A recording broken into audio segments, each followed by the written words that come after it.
Good morning বন্ধুরা, শুভ মহালয়। কেমন আছো সবাই? প্রতি বছরের মতন এবছরে আমি আমার মা বাবার নামে তর্পণ করতে চলেছি। আচ্ছা, ওকে, তো সেখানে দেখা হবে।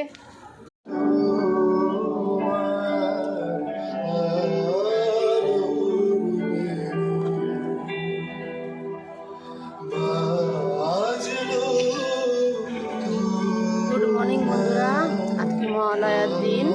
তো এই ভোরবেলা উঠেছি আমি, তারপর চলে যাবো বাবুঘাটে। তো সকালে সবার আগে আমার গপু আছে, তাই গপুকে তো আগে পুজো দিতেই হবে, তাই গপুকে পুজো দিচ্ছি।